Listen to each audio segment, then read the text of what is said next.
призывать к рождаемости является немножко бессмысленно. Проблема ускоряется и усугубляется, то, о чем мы говорили.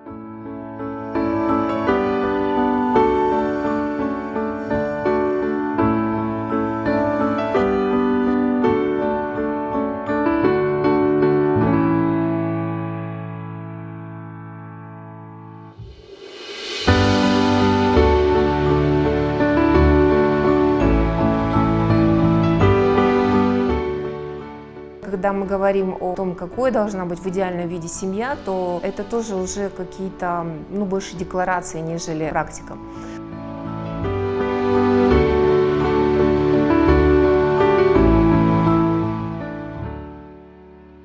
И я говорю не только про Казахстан, я говорю про глобальный.